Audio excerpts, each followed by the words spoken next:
So, today is Monday the 14th. That's right.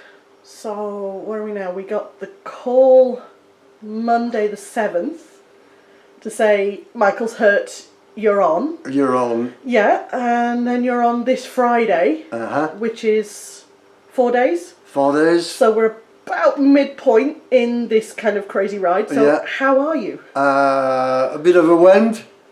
You know, it's a big responsibility for starter. You know, it's Macbeth. It's a big role. It's a lot of lines.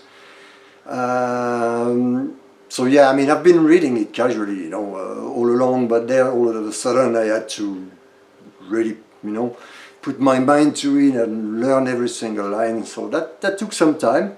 It's done now. But yeah, I don't know. I feel I don't have time to think about it much. But I feel it's a mix of things: excited, overwhelmed, big responsibility. I don't know. But as I said, I don't have much time to think about it. I just. And this is your first time being actually activated as an understudy. Yeah, yeah, and it's a weird thing. You have to jump on the moving train and, you know, slot in. So yeah, that's great. Yeah. Okay. And it's, I mean, obviously for you, as a French-born, French-raised actor. Yeah.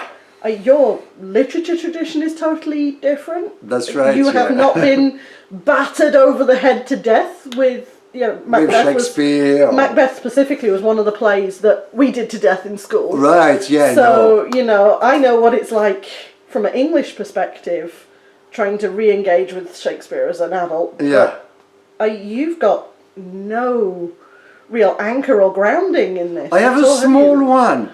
You do? I have a small one. It's a strange thing. It's true that in school we don't study Shakespeare, or maybe, you know, some people do. But as a general thing, when I grew up, it was Molière and all the French playwrights, Racine, you know, and that's only for the plays. There was also obviously the novels, the books, all the great writers.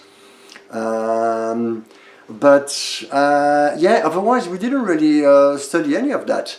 But strangely enough, when I was trying to think about it again, I'd say when I was about somewhere between 8 and 11 years old.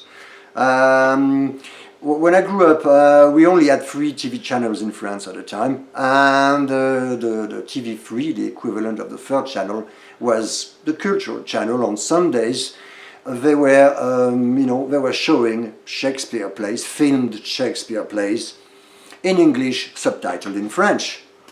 So even though at the time I had no English whatsoever, I just loved the sound of it. The beautiful elocution, diction, and the rolling sound of the RP, Shakespeare, you know, speech is beautiful. So that's really all I knew of it. And then I moved into an English-speaking country 22 years ago, nearly. So now it's my first language, and I'm well acquainted with it. But yeah, no, I didn't grow up with it. So no pitfalls in the text. What would be the most difficult sentence? Well, the first pitfall was the understanding, before even the pronunciation, you know. Some things I didn't understand at all, others I misunderstood. Now, the good thing, and that was purely accidental, and I'm glad it happened, is that when I went to buy myself a copy of the script, I bought one that has the plain English meaning, you know, translation, side by side. So that really actually cleared things. That really was helpful. There were some lines that the first time I read them, I thought they meant something, then I read the plain English translation, and all of a sudden I realized there was something totally different. So anyway, that was the first pitfall.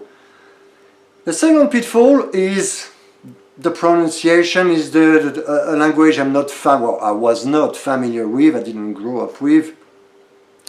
And to wrap my tongue around some of it, you know, In sentences like, now let me think of one.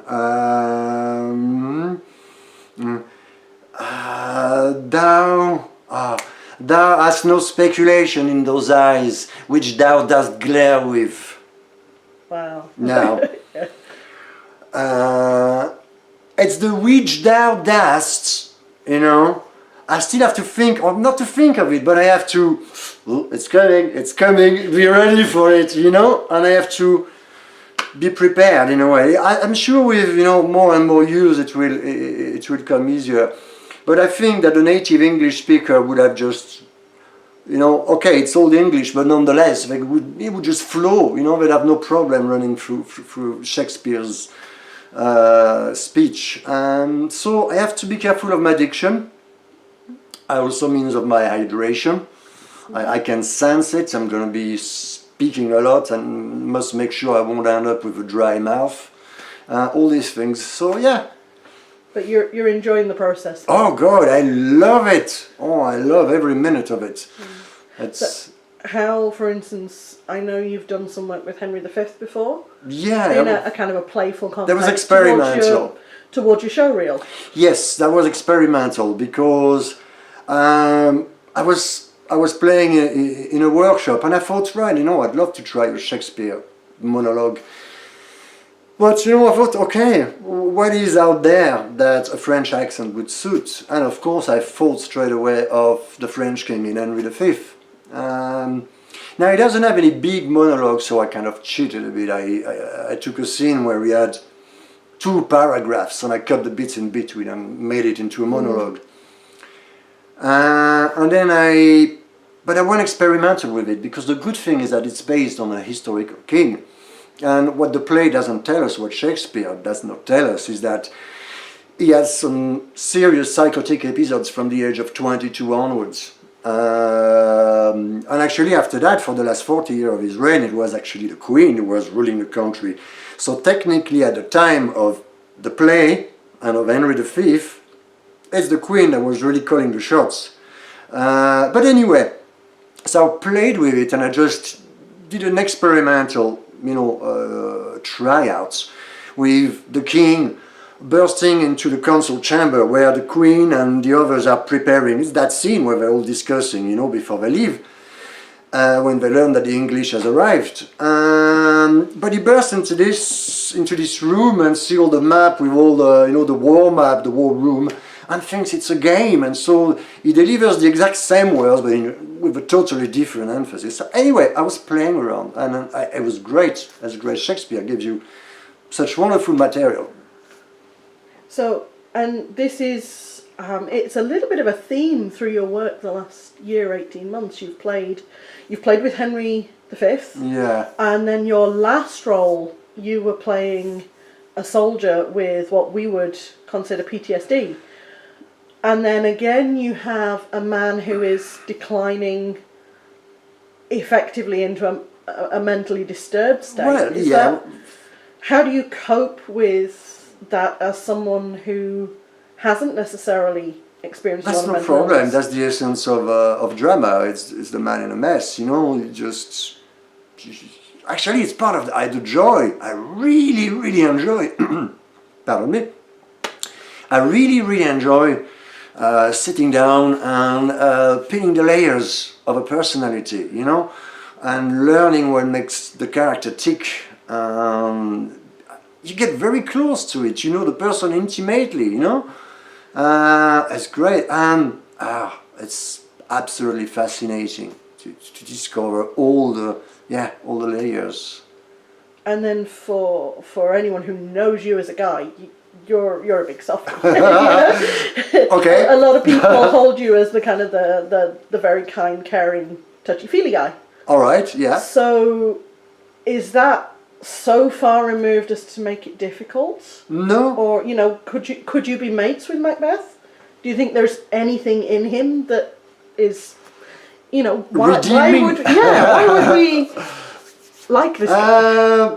Yeah, actually, I mean, it's gonna sound strange, but deep down, Macbeth is actually quite a good guy. He's a good man. He has a lot of the good man in him, which is why he's in so much pain. You know, you compare that to other characters with blood on their hands, like, okay, it's gonna sound silly, but you know, let's go with it. Like Darth Vader, say, alright? Totally different character, but nonetheless, someone with loads of blood on his hand. And you know, the way it's presented to us, Darth Vader doesn't, you know, it doesn't seem like he has sleepless nights or any remorse or any problem like that. It just breezes through it. The only reason why Macbeth doesn't is because deep down the good part of him is still strong enough to give him that guilt and torture him. Up to the point where Lady Macbeth died, at least that's the way I look upon it. After that, he doesn't care anymore and he gives himself to the darkness. But up until then, there's still a good man in there that's just not strong enough to come on top, but it's there. So, for you coming to this as an adult, Uh-huh. with the current social economic position of the world, and coming to this piece that's set 400 years ago in the political climate of then, Yeah. do you find there are overarching themes that are still relevant? I mean, this is you're playing him as a guy very much in love. Look, that's why Shakespeare is always relevant, no matter where and when. You know, it's the themes are common to, and have been common to human history and struggles the world over. You know, yeah. I mean, we're doing it in a different setting. We're doing it in a post-apocalyptic setting, which is good because it allows, it gives me a way in with my accent. You know, obviously, if we had to play it in a historical setting, it would have been very difficult for me to pass as a Scot. There, in a post-apocalyptic world where people would have mingled in different ways, it's fine. But no, it's very relevant. You know, the ambition, the hunger for power, and trying to do things, what happens when it doesn't work, and the way people react, you know, and how we are measured is really in those moments, and yeah, very relevant.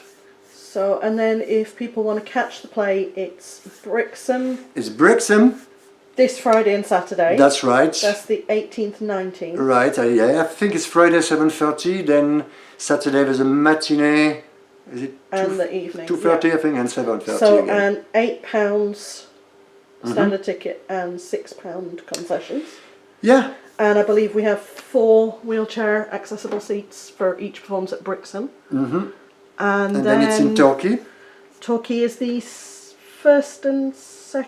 1st and 2nd of February, I Friday believe. and Saturday again. Same, yeah, and same hours, and in Torquay Museum.